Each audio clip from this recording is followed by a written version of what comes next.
gender is like a performance that, it might be a performance that people are unaware of. You know, all of us on the street all the time are kind of performing what we think men are and when we think women are. And then of course, I think it gets even more complicated when you add in like sexuality, because it's like gay men are men, you know, but then there's this whole stereotype of like that they're more female-like and that women, gay, you know, more men, you know. And I mean, there are certain signals, I suppose, that we as a society have established as being, oh, that is a very gay way of acting. When I'm going into a casting, I definitely feel I need to sort of butch it up. You can't go in there and go, hi, I'm this, especially in these castings because they're so fast. You only really get one chance to really make a first impression. If they smell gay on you, or if they smell fear on you, or if they smell anything that is not associated with being a George Clooney. This is what you need to fit into in those 2 minutes. There's an actor that I know who's a brilliant actor who considers himself straight, but to me he reads gay. If you read gay over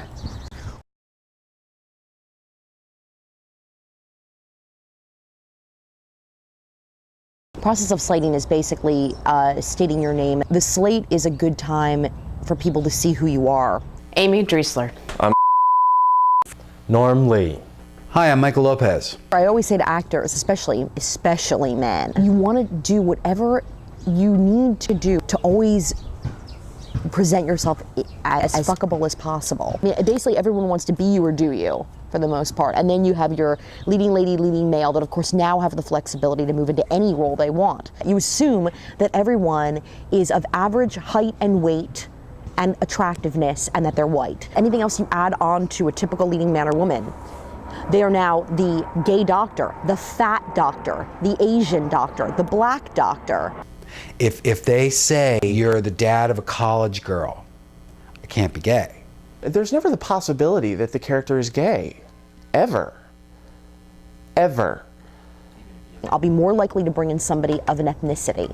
I feel like it's something that, to me, is very obvious. People look at me and are like, oh, you're a lesbian, you know. Just the way I think I carry myself and the way I dress, I think people pick up on it. I mean, I would be surprised if most auditioners did not think I was a lesbian. A woman where you get the whole butch thing and there's something that's like more masculine about her, then yeah, sometimes you can pick that up. Like the obvious, like the short haircut, kind of tomboyish sort of look and dress, as well as maybe a demeanor, a directness that I have that I think not all straight women have. I think it's the short hair, you know. There's a lot to do with it. It's not true that, you know, if you're a good actor and you have good work ethic and you're a nice person to be around, you're going to find work. That's not true. You know, you have to be aware of what the product you're selling to these people. I did have this one really great teacher, and we really started demanding that we dress like we're going to auditions every day when we'd show up to class. But yeah, he certainly talked some about, like for me, about never, because he was gay, like never pretending not to be who you are, but yeah, having to figure out how to maybe modify it, temper it a little bit. You know, I've certainly thought at times like, oh, should I grow my hair out a little bit more so it's a little more universal or something? I haven't, but But if they're the typical butch, where like they don't wear makeup and they maybe have a short haircut and they're wearing like, you know, more masculine clothing and they're acting like a tough guy, so to speak, they're limited. They can do those roles. I don't, you know, necessarily think it's a bad thing sometimes, because certainly commercially, you know, that's more what the roles I get called in on. I think some casting director said once, like, yeah, like there's not going to be as many roles out there for you, but like you'll be so much more right for those, you know, when they do come around. You know, there was like a Hope and Faith where they needed like a lesbian, like one line, and her like a girlfriend, she was like a magician or something. So it was like that, you know, like a few years ago. And if you want to put them in a romantic role, they do have to be able to soften up or sex it up a little bit, you know, for the guys. But guys are where the problem is. Guys have it rough. I think if I was a pretty flamboyant, maybe it would be a harder thing to try to package or rein in. I feel like I might read gay to a casting director the minute I walk in. I think that I have a sort of officious way about the way that I talk. It's sort of clipped, there's a little cadence to it. I try to give a neutral slate because I don't want anything to cloud what I'm capable of doing as an actor. If a man is, if the voice is a certain pitch, or you get a sense of him being effeminate to some degree, and it's just sensing. You don't have to say anything. If I feel it, I do. I could be wrong, but I would say probably not, often wrong. The problem is when they are wrong, and then what does an actor do? I have a friend who I hooked up with 2 agents just for interviews. Great actor, gorgeous. Here's the deal though, like he has a very open Midwestern energy. Well, he went and he interviewed with 2 different agents, and both of them reprimanded me for sending over a gay guy. Why the fuck would they need that? They were like, thanks for letting us meet your friend, but what would make you think on any level that we'd need to sign a gay guy right now? As if that doesn't limit him. And I was like, but he's not gay, you guys, seriously? Well, he reads gay, and that's all we care about. There was just something about him that seems gay, we don't need him. You know, he was stereotyped as being something, or he was pigeonholed in something that he wasn't. I mean, he's not gay. So now he has to suffer, because why? Because he came in there and was campy and silly, because he has an improv background, and he was like sweet and funny and whatever and campy, and they punished him for it. It's interesting, in a career that attracts so many gay men, we hate so much. There's so much hatred, there's so much self-hatred. Is there an affectation that that gay women and men have? In other words, where does that get developed, or is that something inherent? I don't know when those signifiers started to become incorporated in the way that I moved through my life. Maybe they were always there. I think my dad asked my mom when I was like 11.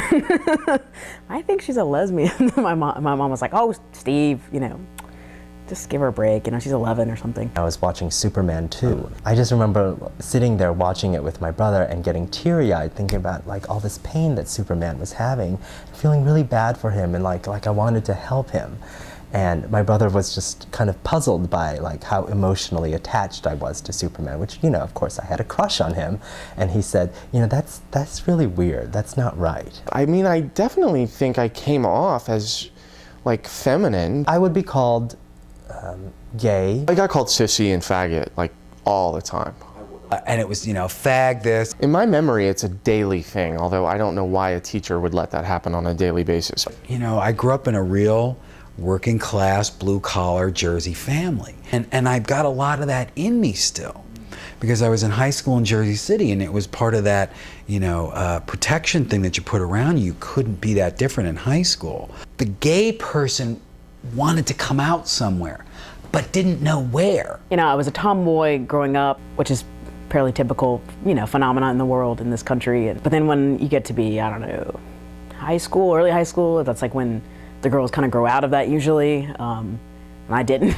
I think in junior high is when I at least started to realize that aside from desire and the focus of what you desire, aside from that, but just realizing that other people were responding to me in a different way. I identified more with being gay than with being Asian, and I think I felt like a fear about being gay than being Asian. I don't think I know who I am, because, you know, a lot of who I am had to do with, like, at least in my formative years, had to do with hiding who I thought I might be. I was afraid I might be a faggot, someone who cries, who can't catch a ball.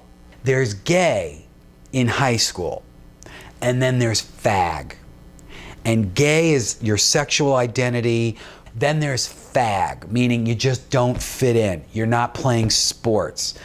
It's that, you know, the ups and downs of their tonality, you know, sort of a little more animated than they need to be, you know, a little more expressive with the hands. I'm a little bit more animated. It's a very animated kind of, you know, your eyes open up a little more, or it's like, you know, it's like. I think that's interesting that those kind of signifying behaviors are so universal. I find it hard to believe to attribute that solely to media.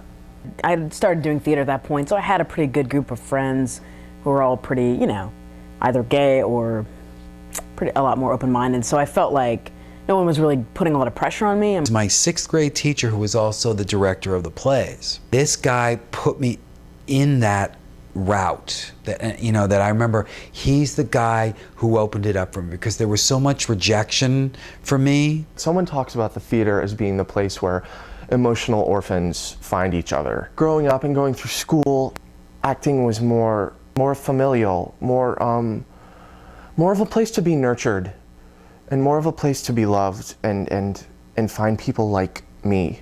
I get that fag feeling sometimes at certain calls for auditions in film and commercial. Never in theater. Never. Most of my professional acting experience has been in Shakespeare, in classical theater.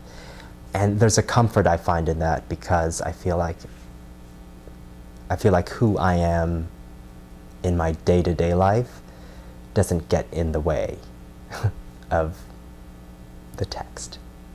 Do a lot of classical theater, and that's something I really enjoy and love to do, where I'm actually playing the guy roles and the kind of Romeo roles like Lucentio and Taming the Shrew. Like the lover, the young lover, is a role like I never play, and so that was kind of exciting to play that and to play the male version of that. The types of roles I'm being considered more are like the male roles that have been sort of turned female in Shakespeare. I feel like there is a level of artifice in classical theater, and there is a heightened level of theatrics to it. It kind of works well with gay sensibility, and I hate saying that, but it works well with expression. I feel like there is in classical theater a little more of a fluidity of like gender. It's easier for me as a character. You can be in there and there's no judgment on you. It's easier for me just because I feel like, well, I've got this facade on me, so they're not really sure who I am. I definitely enjoy playing characters. I feel like there's lots of different kinds of me. A lot of gay or straight or whatever people get into our profession because they want to explore being other people and other characters. Maybe they were punished for being gay or something as a kid, and now they want to, they want to stretch themselves. No, that's not what it's about. Acting is so grounded in realism nowadays that it is seriously just a slice of life. I feel like today, I have a different feeling about it. It takes energy that I don't know if I was absolutely being my true self, it would take. A neutral actor who is gay, who has, you know, some gay mannerisms, and then you try to remove that by being neutral, and then you try to add a character onto that layer. And, you know, that's a lot of layers to get through to find a truth to something, you know. If you just handle a situation the way you'd handle it coming from a place that you're coming from that day, you'll nail the audition and you'll probably book the role if they respond to that. For me, personally, the challenges I have is to still be a human being. Be a human being who has desires and has objectives and things that they want, as opposed to being a human being that doesn't want to seem gay but wants to get a part. The character who is holding up the bodega right now in this scene is not thinking, do they think that I'm gay? The character holding up the bodega wants to get the money, you know? A straight person wouldn't have to deal with that extra layer of fear.